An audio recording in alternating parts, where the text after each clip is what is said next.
The phone buzzed relentlessly in my pocket, each vibration slicing through the warm chatter of Thanksgiving dinner like a warning I couldn't ignore. Our parents' estate gleamed under the soft glow of the chandelier, marble floors stretching endlessly, a dining table laden with crystal stemware and platters of perfectly roasted turkey, garlic mashed potatoes, and cranberry sauce that burst with tart sweetness. The air smelled of sage and prosperity. It was supposed to be a day of gratitude, but in the Morrison family, it had always felt more like a showcase. At the head of the table sat my older brother Alex, 36, broad-shouldered and radiating the effortless confidence that had made him the undisputed golden child. His wife Sarah flanked him on one side, his executive team on the other. Ryan the CFO, Mia the COO, and Victor the general counsel, all invited to bask in the glory. Apex Dynamics, Alex's fintech darling, had gone public 3 years earlier in a blaze of hype. The stock had skyrocketed from $12 at IPO to over $68, pushing the company's valuation past $4 billion. Alex was a paper billionaire, the heir who had surpassed even our father's old manufacturing empire. I sat quietly near the middle, 32-year-old Lily Morrison, picking at my plate in a simple navy sweater and jeans. My life looked modest to them: a cozy 2-bedroom condo downtown, a reliable Toyota Corolla, freelance graphic design gigs that paid the bills. They had no idea those gigs were just a cover. My real work happened in silence, poring over financial statements late into the night. The conversation flowed exactly as I expected. Alex's latest media profile, the new yacht, the celebrity investors clamoring to get in. Then, inevitably, his gaze landed on me. "Seriously, Lily," he said, voice dripping with that familiar mix of affection and condescension, loud enough for the entire table to hear. "When are you finally going to stop messing around with that small investment of yours? It's cute, really, like a hobby. But at some point you have to grow up and think big." Sarah laughed, swirling her wine. "Come on, how much are we talking anyway? A couple $100,000? That's sweet, but it's not real money, Alex." Mom reached over and patted my hand with a sympathetic smile that didn't quite hide her disappointment. "Lily's always been our quiet one. Not everyone needs to conquer the world like your brother does." The words stung the way they always had, reopening old wounds I'd learned to live with. Ever since I'd turned down a vice president role at Dad's company to play the market on my own, they'd treated me like the family afterthought. Alex never missed an opportunity to remind everyone that real wealth came from building something, not gambling with what he assumed was my dwindling trust fund. Ryan leaned forward, ever the helpful executive. "If you ever want professional management, Apex just launched a wealth division. We could easily double or triple that nest egg for you. Family rates, of course." Mia nodded. "Do you even have an advisor? Managing yourself is brave, but risky." The table chuckled politely. My cheeks burned, but I kept my voice steady. "I manage it myself. It's been working fine." Alex shook his head with exaggerated pity. "That's exactly why you'll stay small, Lil. Bold moves build empires. Thinking small keeps you scraping by." Dad cleared his throat. "Your brother's trying to help, sweetheart. Pride is one thing, but financial security matters." I swallowed the lump in my throat and forced a smile. For 8 years, they'd assumed my $3 million inheritance from Grandpa had trickled away on bad trades or frivolous spending. They never asked, never noticed the quiet confidence I carried, or the way I no longer needed their approval. That's when my phone began vibrating. Once, twice, then insistently. I tried to silence it, but the notifications kept coming. Missed calls from Morgan Stanley, urgent emails, texts in all caps. "Call immediately. Apex position critical." Alex noticed, of course. "Everything okay over there? Don't tell me your little portfolio's having a rough day. Need Big Brother to explain diversification?" More laughter. My heart pounded harder with every buzz. Something was very wrong, or very right.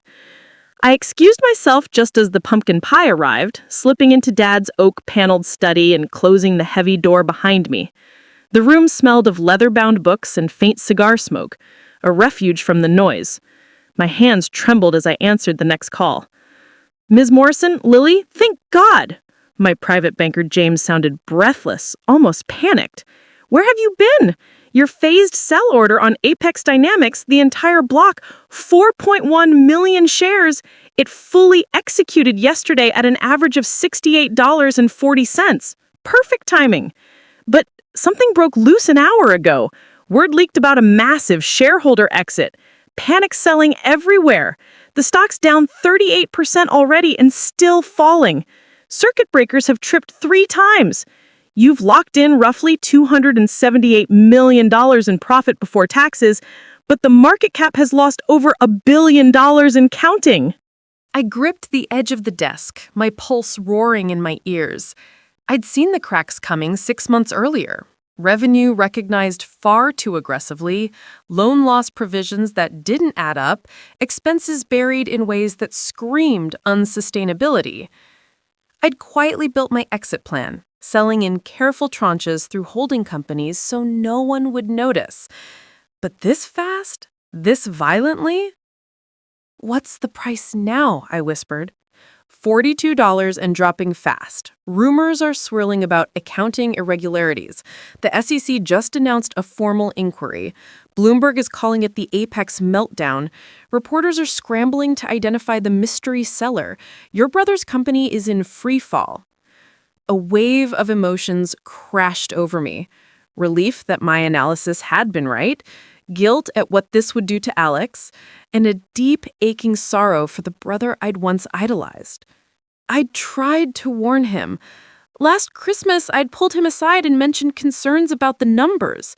He laughed, clapped me on the shoulder, and said, "Stick to your small investments, Lil. Leave the big leagues to me." "Keep monitoring," I told James, voice surprisingly calm. "Send a full report tomorrow. And decline all media inquiries. Tell them I'm a private investor." I hung up and stood there in the dim light, heart thundering. Part of me wanted to rush back in and warn them. Another part, the part bruised by years of dismissal, whispered to let the truth reveal itself. Laughter still drifted from the dining room, carefree and oblivious. Against my better judgment, I returned to my seat just as Alex raised his glass for another toast. To vision and to family who appreciate it. Glasses clinked. I barely lifted mine.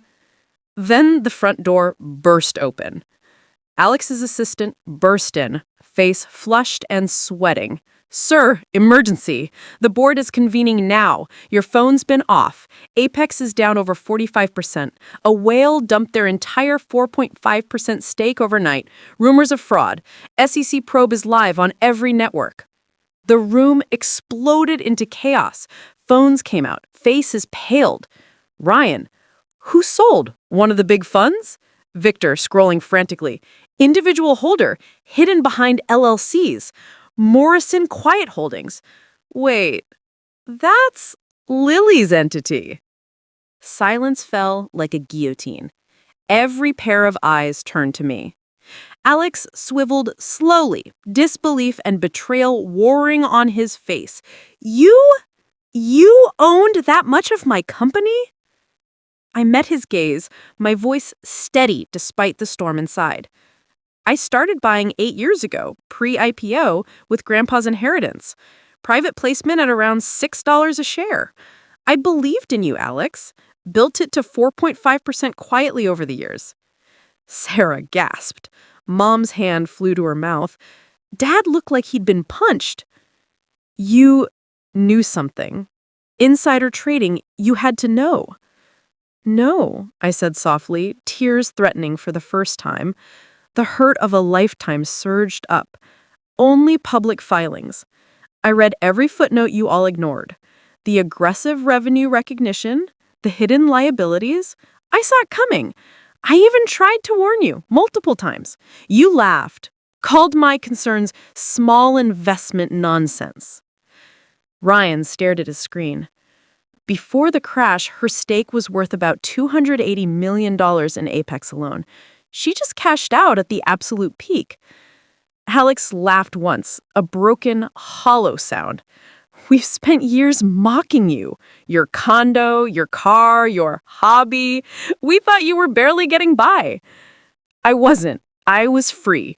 No pressure to perform for approval, just careful, quiet work that compounded while no one was looking. The apologies came in a flood, stunned, tearful, desperate. Mom hugged me sobbing. Dad muttered over and over how sorry he was for favoring the real success story. News vans pulled up outside, headlights flashing through the windows. Alex's team dragged him away for crisis meetings, his empire crumbling live on national television. Sarah followed, crying. The dining room emptied until only my parents and I remained among the ruins of the feast. Dad finally spoke, voice hoarse. How much are you worth now, Lily? Really? Close to $950 million across the portfolio. Apex was my largest position, but I've been diversified for years. He aged 10 years in front of me. More than me. More than Alex ever was. Yes. Mom reached for my hand, tears streaming. We were so blind, so proud of the wrong things. Can you ever forgive us? I squeezed her fingers. In time, but right now I need space. This hurts all of us. I slipped out the side door to avoid the cameras, sliding into my Toyota under the cover of darkness. The drive home felt surreal, city lights blurring through unshed tears. Vindication tasted bittersweet, laced with grief for the family bonds stretched to breaking. My phone buzzed with texts as I pulled into my condo garage. From Ryan, your analysis was spot on. We should have listened. I'm sorry. From Mia, you're brilliant. We were arrogant idiots. From Alex, I'm sorry for everything, for every time I made you feel small. You were right about it all. I don't know how to fix this. I stared at his message for a long time before typing back. Thank you. Take care of yourself. We'll talk when the dust settles. The next morning, the headlines screamed. Apex Dynamics CEO on leave amid SEC probe. Stock down 68% from peak. My inbox overflowed with interview requests, job offers from hedge funds, even an invitation to guest lecture at Stanford. I made coffee in my modest kitchen, opened my laptop, and pulled up the next set of financial statements I'd flagged. 3 companies showing the same early warning signs I'd spotted in Apex. Line by line, footnote by footnote, I began digging again. This was who I was. Not the sister chasing flashy returns or family approval, but the one who did the quiet, methodical work that paid off in ways no one saw coming. My family had finally seen me. It took a billion-dollar collapse and a front-page scandal, but they saw me better late than never. Have you ever been underestimated by the people closest to you? Share your story below. I genuinely love to read it. And if you don't want to miss the next story, hit that subscribe button now.